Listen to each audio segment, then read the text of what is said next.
First off, a huge thank you to Insta360 for even paying attention to the FPV market. Now, what you're looking at here is completely raw footage of the GoPro Hero 8 and the Insta360 camera, and I think this is a suitable comparison, even though the cameras aren't really the same. However, I think it's a suitable comparison because the Insta360 camera is only $10 cheaper than the GoPro Hero 8 right now. Although you could say that it's kind of more than $10 cheaper because you do get the Insta360 software alongside the camera, which does include Flowstate, which is a sort of RSGo that is worth something. So maybe it's a little bit cheaper than $10, but for the most part, the camera itself is only $10 cheaper. Right off the bat, I'll tell you that I don't think that this camera can replace a GoPro. However, that doesn't mean that it's not suitable for what you want to use it for. I personally, however, would go for the higher quality looking GoPro camera, and I will kind of get through the video quality of this camera really quick. There really isn't much to say here. It's very obvious right here in front of you. The dynamic range is not as good as the GoPro. The colors are not as good as the GoPro. The clarity and sharpness is actually on par with the GoPro. It might even be a touch better. The Insta360 camera is extremely sharp without looking over sharpened, which is really fantastic to see. However, the darks don't really have as much detail as the GoPro. The lights are just slightly more washed out, and it's kind of hard to pull them around in post-production. Also, you're seeing the Insta360 camera has some vignetting on the corners. That's actually the ND filter that comes with the camera in the box that vignettes the corners of the screen, which may or may not be a big deal because you're probably going to apply Flowstate to the video feed anyways, which is going to cut off the corners, and it's not really that big of an issue. However, this proves that the video feed coming out of these cameras is pure raw. It's coming right off the quad. There's no stabilization, nothing going on. And another thing I would point out is that the GoPro has just a slightly wider field of view than the Insta360 camera, ever so slightly. But overall, the image quality is just not as good as the GoPro, and that's very apparent and obvious. When you look at the video side by side, kind of shrunken down on a YouTube video, it looks like the two are very comparable, but when you're working with the video in post-processing, you can very clearly tell that the GoPro is leaps and bounds better quality than the Insta360 camera. But again, this is obviously not the whole story. Stabilization software is pretty much required in this class of camera, and I've pretty much thrown out the GoPro stabilization, the built-in stabilization entirely, because I don't want to record stabilized footage out of the camera. I don't think that's a good idea. I much prefer the way Insta360 has done it, which is an external piece of software that you load onto your computer and you stabilize after recording the footage. So you have all the information built into the file, and you can work with it after it comes out of the camera, which is excellent. Now, I don't even know how the built-in GoPro stabilization compares to the Insta360, but that's a very clear win for Insta360. And what I'm showing here is that the stabilization software has this option to rectify the field of view or the distortion of the camera in the software, as in you can choose to rectify it or not, which again is a fantastic option that GoPro, I don't even think even has that option. And this isn't even an option in RSGo, which I would probably never use the unrectified footage, but hey, I like having the option.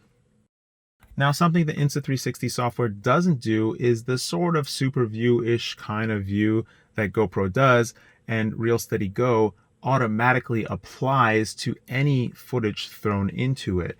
And so I always record in 4:3, and then if I want to, I will apply this rectification and the stabilization and also the super view-ish kind of effect. However, I don't have the option to export the RSGo stabilized footage without the kind of super view applied, which just kind of like compresses and squeezes the video into a 16:9 field of view.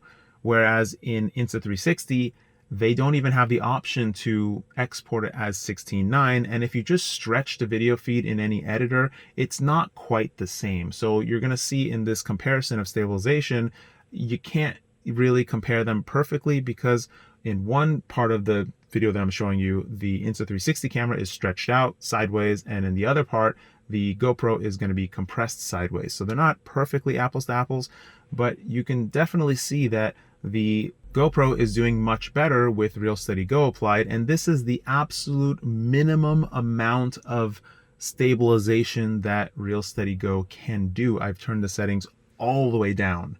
So you can clearly see that this is an obvious win for the GoPro if you're willing to dish out the extra money for RSGo, which I think is basically required.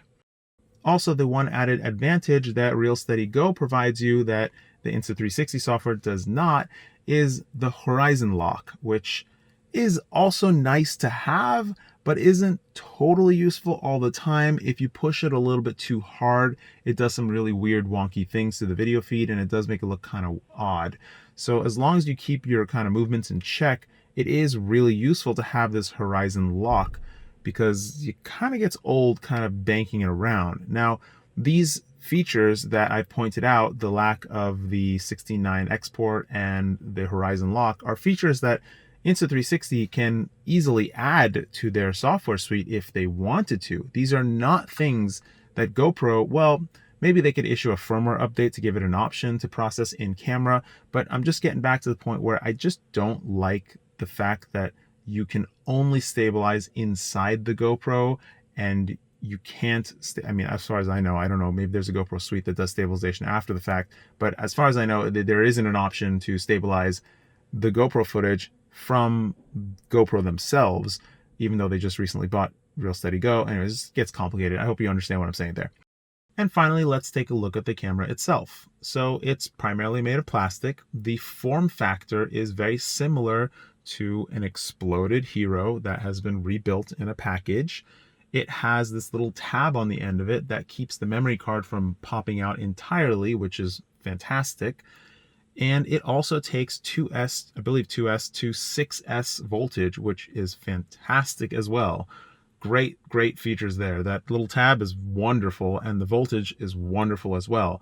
Unfortunately, if the power gets cut abruptly, it will not save your video file, and it will also not repair the video file if you try to start it up again, like GoPro sometimes does. If something happens, it tries to repair, and you get kind of most of your video back, which is kind of unfortunate. But this camera is also only 30 grams. That's 90 grams, I think more, maybe around or maybe more than 90 grams less than the Hero 8. And so I think it's very easy to say that per gram, this is the best quality footage you can get out of any sort of action camera or FPV camera or any camera of this sort. I mean, I don't even know of a camera that has all this processing, all this potential that can give you better quality or even the same quality for the weight that it has, which allows you to use this camera on much smaller quads, these little whoops and things. However, you're not getting the best footage. If you want the best footage, you're going to have to go with a Hero or a GoPro. And I mean, there's so many companies out there that have tried to step up and match GoPro, but none of them have even gotten close. GoPro is a very clear winner in image quality. It's just unfortunate that they're not doing too well these days, but they clearly have something correct for them to have such great visual quality. Now, other things that I would like to point out that are unfortunate about the Insta360 camera is that there are a couple of things that they can add to the software or just the firmware that could make the camera significantly better. One of those things is to give it a shutter speed lock. I always lock my GoPro on 1/60th frames per second. If it goes above 1/60th frames per second, as in a very bright setting, it starts looking like a flip book, which I didn't show here, I didn't even talk about here, but it starts looking like a flip book. Each frame by frame that goes by, they are just kind of like shuttering in front of you. They're not clean and smooth.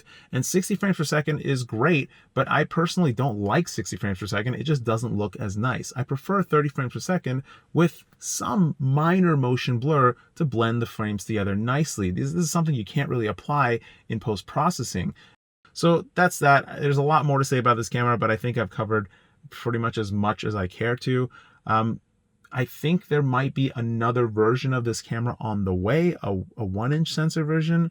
maybe. I think it's the one from the 1R. I don't really know. I've just heard rumors here or there. Thanks for watching. Floss your teeth. I hope I did a good job of kind of presenting this camera.